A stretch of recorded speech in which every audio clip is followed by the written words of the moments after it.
हम लोग सुश्रुत संहिता।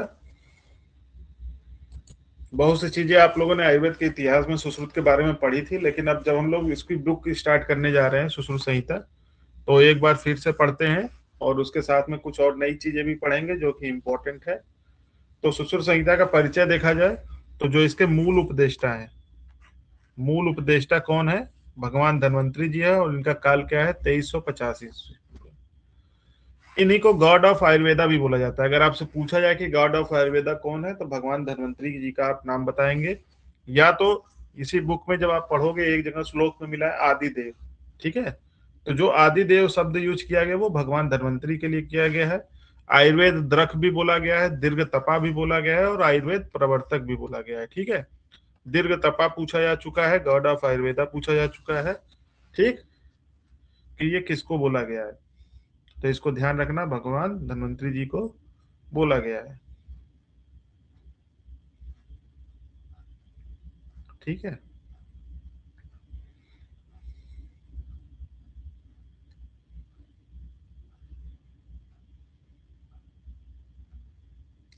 ठीक, आगे देखो, जैसे कि भगवान धन्वंतरी के हाथों में क्या रहता है? अमृत का कलश रहता है। उनकी फोटो देखोगे तो हाथ में कुछ कलश टाइप का लिए रहते हैं, तो वो अमृत का कलश है। पूछा हुआ क्वेश्चन है, ठीक है।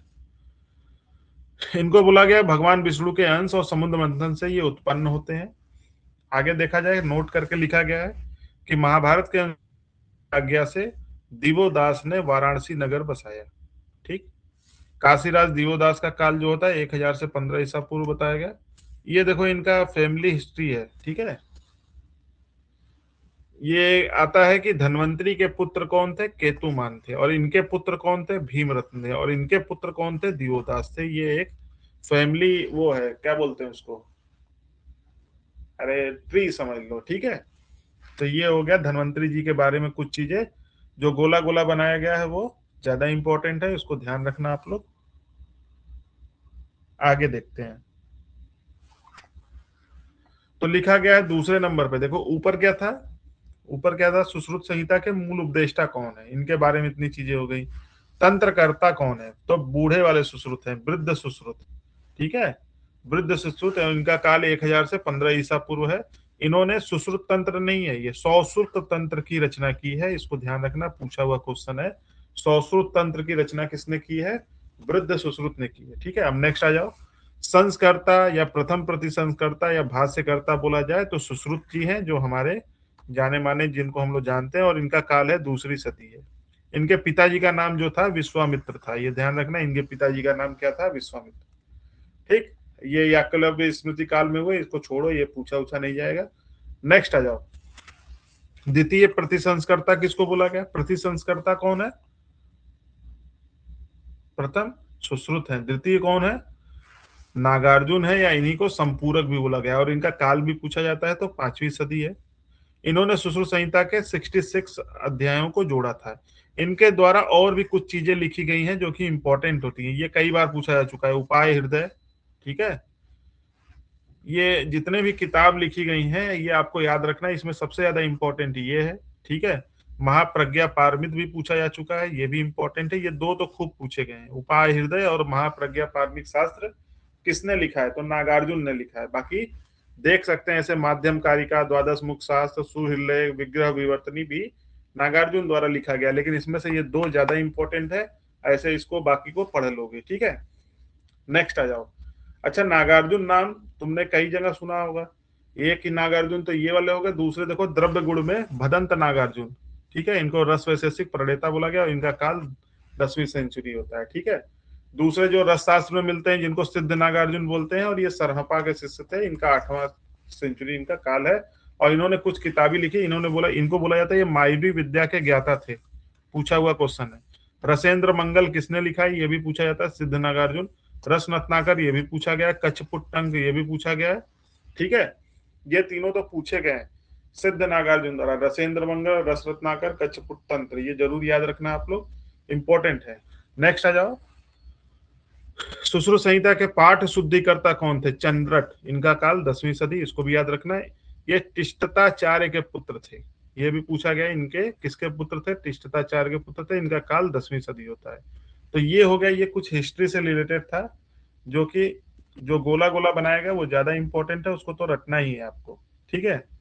और ये जो चंद्रट की अन्य अन्य रचनाएं भी लिखी गई हैं, चिकित्सा कलिका पर विवृत्ति, योग रत्न समुच्चय, योग मुष्टि वैद्य, ऐसे ही पढ़ लेना। मतलब ज्यादा इंपॉर्टेंट नहीं है, लेकिन पढ़ लेना। आगे देखो, ये पूछा हुआ क्वेश्चन है, किसी का माइक ओपन है, कुछ पूछना चाह रहे थे, स्क्रीन आ रही है ना? स्क्रीन और आवाज आ रही है सभी को क्लियर?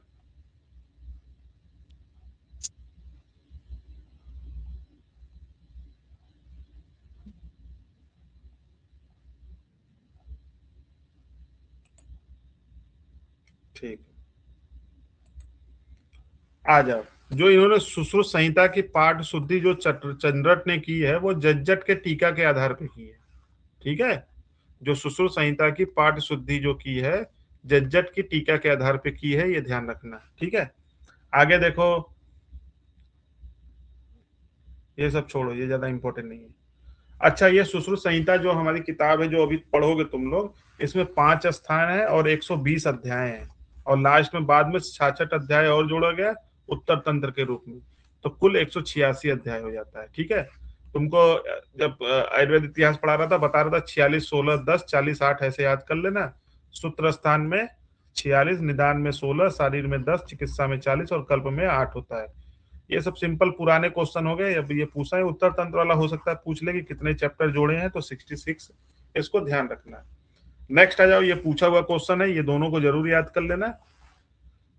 प्राचीनतम शल्य स्थान, पहले नंबर पे जो प्राचीनतम शल्य स्थान तक्षशिला को बोला गया, और दूसरे नंबर पे काशी जो बनारस। ठीक है।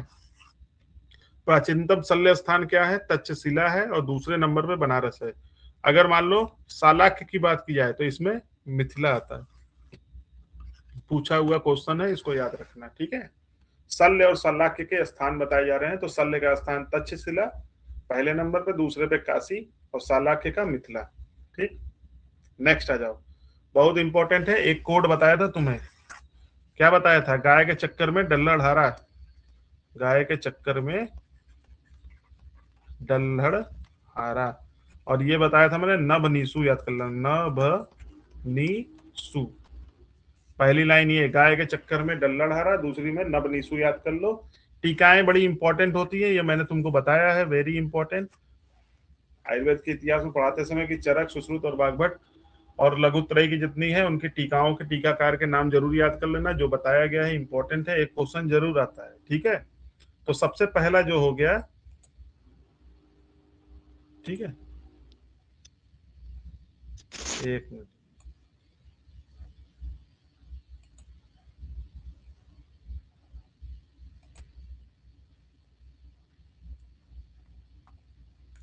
तो टीकाओं को याद करने के लिए,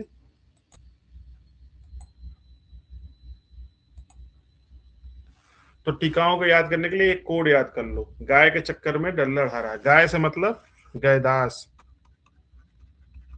चक्कर से मतलब चक्रपाणी। ठीक है। डल्लड़ से मतलब डल्लड़, हारण, हारा से हारण चंद्र। ठीक है। और न से क्या हो जाएगा? गायदास ने कौन सी टीका लिखी है? ये रहा, देखो यहाँ पे आ जाओ। ठीक है। ये जो है ना गायदास, गाय के चक्कर में, गाय चक्कर, ठीक है, नीचे न आओ, डल्लड़। ठीक है। हारा से हारण चंद्र। ठीक है। और नव निशु याद करना है। न से क्या हो जाएगा? न से न्याय चंद्रिका याद कर लो, इसके दूसरे भी नाम याद कर लो, बृहद पंजिका या न्याय पंजिका भी बोला गया है। ठीक है।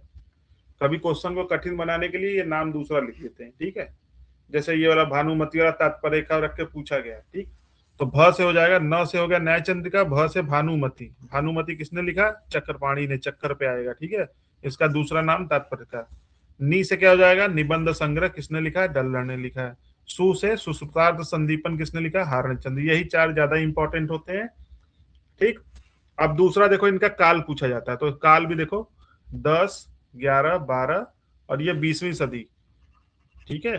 हारणचंद जो थे वो 20वीं सदी के थे। ठीक। तो ये तीन चीजें तुम्हें याद हो गई। गयदास का क्या है, न्याय चंद्रिका। चक्रपाणी का क्या है, भानुमति। डल्लड़ का क्या है, निबंध संग्रह। हरणचंद का क्या है, ये क्या है, काल 10, 11, 12 और ये 20वीं सदी हो गए। ठीक, विशेषता देखो, ये जो न्याय चंद्र केवल निदान स्थान पर उपलब्ध है, केवल सुश्रुत स्थान पर उपलब्ध है ये। लेकिन जो निबंध संग्रह है वो सुश्रुत, समग्र सुश्रुत पर उत्पन्न है, मतलब उपलब्ध है, उत्तम टीका बोली गई है। ठीक है, और सुश्रुता सम्मिलन भी ये समग्र सुश्रुत पे है। ठीक, बाकी दो ये नीचे लिखे गए, कभी पूछा तो नहीं गया है। या टिप्पण वाला एक आध बार कभी पूछा गया है, टिप्पण वाला। लघु पंजिका या सुश्रुत पंजिका भास्कर की है, 12वीं सदी। टिप्पण को दो लोगों ने लिखा है, एक माधव 9वीं सदी और ब्रह्मदेव 10वीं में। ठीक है, वैसे ज्यादा इंपॉर्टेंट तुम्हारे जैसे एमओ एमओ या एमओसीएच के हिसाब से यही चार में से ही पूछा जाएगा। ठीक है, नेक्स्ट आ जाओ। आगे देखो क्या लिखा गया है, कुछ और नाम दिए गए जैसे जेजट, कार्तिक कुंड, सुकीर, सुधीर, सुबीर, नंदी, वाघ, ये वाप्य चंद, ये सब बस ऐसे ही पढ़ लो। इन लोगों ने सुश्रुत संहिता पर संस्कृत टीका लिखी है, ज्यादा इंपॉर्टेंट नहीं है, मतलब इन्होंने भी टीकाएं लिखी हैं बस, तो पूछा नहीं जाता है। ठीक, नेक्स्ट आ जाओ, हिंदी टीका। जो किताब से हम लोग पढ़ेंगे वही यही वाली किताब है। ठीक है, आयुर्वेद तत्व संदीपिका, जिसने किताब नहीं खरीदी है। ठीक है, अगर किताब खरीदने का मन हो, वैसे तो तुम्हारे स्क्रीन पे चलेगा ही। ठीक है, और नोट्स मिलेगा ही, लेकिन किताब अगर होगी तो और अच्छी बात है। ठीक है, बहुत सी चीजें जो होती है वो किताब में पढ़ने के बाद मिलती हैं। सारी चीजें नोट्स में आ तो सही सकती हैं, इंपॉर्टेंट चीजें आएंगी। ठीक है, लेकिन किताब पढ़ने से क्या होता है कि इंपॉर्टेंट के अलावा भी कुछ चीजें ऐड हो जाती हैं। तो आयुर्वेद तत्व संदीपिका जो हम लोग नॉर्मल किताब पढ़ते हैं, अंबिका दत्त शास्त्री की हिंदी टीका है समग्र, सो इसी से पढ़ाऊंगा मैं, इसको याद रखना, और ये पूछा भी जाता है। ठीक, आयुर्वेद रहस्य दीपिका भास्कर गोविंद घाड़ेकर का है, इन्होंने सूत्र निदान और शरीर स्थान पर लिखी है।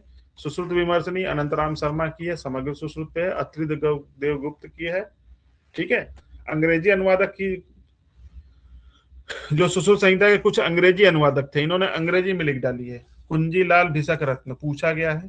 ठीक है, GD Singhal, AC Dutt, AC Chattopadhyay, Hoernle.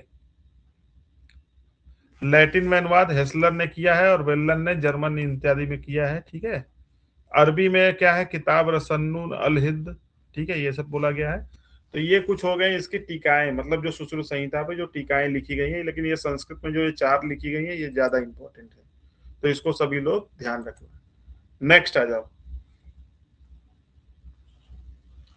अब आ जाओ सुश्रुत संहिता के कुछ मौलिक, मौलिक मतलब वहीं से उत्पन्न है। ठीक है, तो लिखा गया है कि दोषों की निरुक्ति, कोई बताएगा दोषों की निरुक्ति कौन कौन सी इन्होंने दी है? एक आध दो याद है किसी को? वात की क्या होती है, पित्त की क्या होती है, और कफ की क्या होती है? दोषों की जो निरुक्ति दी है ये सुश्रुत की देन है। बॉस, वात का है वाग अतिगंधनेयो, पित्त का है तप संतापे, और कफ का है श्लीषालिंगने। Very good. ठीक है, तो ये वही सिंपल वाला है, वाग अतिगंधनेयो, पित्त संतापे और श्लीष आलिंगने वाला। ठीक है,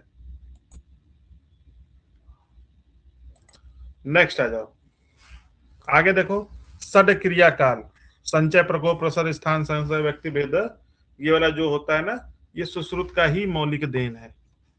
ठीक है, इन्हीं में मिलता है। बाकी त्रिविध क्रिया काल दिया है किसने? चरक ने दिया है। ठीक, अब देखो पित्त के 5 भेदों का वर्णन सुश्रुत द्वारा ही किया गया है, तो बोला जाता है कि वात के 5 भेदों का वर्णन किसने किया? चरक ने। पित्त के 5 भेदों का किसने किया? सुश्रुत ने। और कफ के 5 भेदों का वर्णन किया वाग्भट ने। ठीक है, स्वस्थ की परिभाषा, ये वाला श्लोक, सम दोषा सम अग्नि सम धातु मलकीय प्रिय, ये थोड़ा सा श्लोक गलत है। सम दोषा सम अग्नि सम धातु मलकीय प्रसन्नात्मनिधि, ये किसने दिया है? सुश्रुत ने दिया है। स्वस्थ की डिफिनेशन दी है।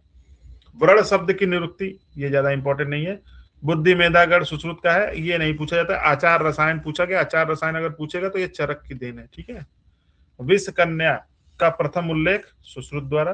पंचमूल का प्रथम वर्णन सुश्रुत द्वारा। ठीक है, पंच सुश्रुत ने मध्यम और जीवनी पंचमूल का वर्णन नहीं किया, इसको भी ध्यान रखना। सुश्रुत ने रोगी की चिकित्सा करने से पूर्व, ये क्वेश्चन पूछा जाता है कि सबसे पहले कोई तुम्हारे पास रोगी आया ट्रीटमेंट करने से पहले, अब जो सुश्रुत थे वो कौन थे? सर्जन थे। तो सबसे पहले तो वही चेक करेंगे ना कि भाई जिंदा है कि मर गया है, या कितने दिन तक चलेगा, मरने वाला तो नहीं है। ठीक है, तो इन्होंने बोला सबसे पहले आयु की परीक्षा करते हैं। ये क्वेश्चन पूछा हुआ है कि कोई रोगी आपके पास आता है तो सबसे पहले उसकी क्या परीक्षा करोगे। ठीक है, पहले आयु की परीक्षा करोगे, उसका जीवन कितना शेष है। नहीं, ये नहीं कि सबको बोल दोगे कि मैं सही ही कर दूंगा। ठीक है, आगे देखो, सुश्रुत ने कुल 44 क्षुद्र रोगों का वर्णन किया। ठीक है, परंतु वर्णन करते समय नीलिका को अतिरिक्त वर्णन कर दिया। छोड़ो इसको। विलंबिका पूछा गया, विलंबिका का प्रथम वर्णन सुश्रुत द्वारा किया गया है। सुखनाश व्याधि का भी इन्होंने किया है। दोष कर्मज व्याधि का वर्णन अतिसार में किया है, ये पूछा गया है। ठीक, स्वस्थ वित्त का वर्णन इन्होंने 64 नंबर उत्तर तंत्र में किया है। वहां पे 4 चैप्टर होते हैं। ठीक है, RSTD याद करते हैं, जब आएगा अभी मैं पढ़ाऊंगा। ठीक, 100 छेद का सर्वप्रथम वर्णन, प्रथम वर्णन किया इन्होंने। नाभि में प्राणों की स्थिति, और ये नाभि वाला पूछा गया, नाभि में प्राणों की स्थिति और ज्योति की स्थिति रहती है। सिरा और धमनी का मूल भी बोला गया, किसको, नाभि को। ये 4 चीजें बोली गई हैं, प्राणों की स्थिति, ज्योति की स्थिति, सिरा और धमनी का मूल होता है ये जो हमारा नाभि होता है। 12 प्रकार के प्राण बताएं, पिछले बार MOCH में ये क्वेश्चन पूछा गया था। ठीक है, इस तरह से नहीं पूछा गया था, पूछा था 12 प्राण होते, मतलब उसमें श्लोक रख के कुछ लिखा गया तो पहचानना था। ठीक है, तो इसको अभी पढ़ाया जाएगा, आगे मिलेगा। 12 असन विचारण सुश्रुत की मौलिक देन है। तुअरक का वर्णन छोड़ो, ये फेनास होने का प्रथम, हड़ताल और मनशिला नहीं जी, इसको काट दो, फेनास में है। ठीक है, ये गलत लिख गया, इसको काट देना। अयस्कृति शब्द का प्रथम वर्णन मिलता है यहाँ पे, छोड़ो, सही है, ये सब उतना नहीं इंपॉर्टेंट है, ये इंपॉर्टेंट है। प्रभाव को अमीमांस और अचिंत माना है, किसने, सुश्रुत ने। इसको ध्यान रखना, प्रभाव को अमीमांस और अचिंत बोला है सुश्रुत ने। सुश्रुत संहिता में 37 औषध गुणों का वर्णन मिलता है, ये ध्यान रखना। देखो, ये लास्ट चैप्टर में मिलता है कि सुश्रुत संहिता में रोग ज्यादा बताए गए हैं और औषधियां कम है, ये ध्यान रखना। इसी में कंफ्यूजन होता है, संख्या पूछी जाती है कि रोग इन्होंने 1120 बताए और द्रव्य उसके लिए 573 ही बताया है। ठीक है, इसको ध्यान रखना। व्रण के उपक्रम इन्होंने 60 प्रकार का बताया, 60 प्रकार के व्रण की चिकित्सा में इन्होंने बताया, जबकि चरक ने केवल 36 बताया। ठीक है, अलर्क विष, अलर्क मतलब कुत्ता, कुत्ता काटने में जल संत्रास, जल से जो डर लगता है, उसका प्रथम वर्णन किसने किया है, सुश्रुत ने किया है। जनपदों ध्वंस को इन्होंने मरक बोला है, मरक। और जनमार किसने बोला है, पढ़ा चुका हूं, कोई बताएगा। भेल ने जनमार, जनपदों ध्वंस, लोहमल काश्यमल, छोड़ो ये सब। मूर्ख वैद्य के लिए इन्होंने तस्कर वृत्ति शब्द का प्रयोग किया, इसको ध्यान रखना। औपसर्गिक रोग मतलब छुआछूत वाले रोग, इन्होंने सुश्रुत निदान जब पढ़ोगे, ये बड़ा पूछा जाता है कि औपसर्गिक रोगों का वर्णन कहाँ मिलता है, तो सुश्रुत निदान के 5वें चैप्टर में मिलता है, और उसका ये श्लोक दिया गया है। ठीक है, कि प्रसंग, गात्र स्पर्श, निश्वासात, सह भोजन, सह शयन, आसन च अपि वस्त्र माल्या अनुलेपनात्। देखो, इन्होंने बोला कि जो औपसर्गिक रोग होते हैं, एक दूसरे से फैलने वाले जो रोग होते हैं, आपस में प्रसंग करने से, गात्र स्पर्श मतलब, गात्र मतलब शरीर के टच करने से, श्वास से, साथ में भोजन करने से, साथ में सोने से, बैठने से, वस्त्र माला और अनुलेप का आपस में एक्सचेंज करने से ये फैलते हैं। और ये बीमारी कौन कौन सी, इन बीमारियों को ध्यान रखना है। कुष्ठ, ज्वर, शोष और नेत्र विसंग को इन्होंने औपसर्गिक रोग बोला है, और बोला संक्रामति नर नर, एक दूसरे से संक्रमण फैलता है। ठीक है, तो ये इंपॉर्टेंट श्लोक है, इसको ध्यान रखना। नीचे देखो,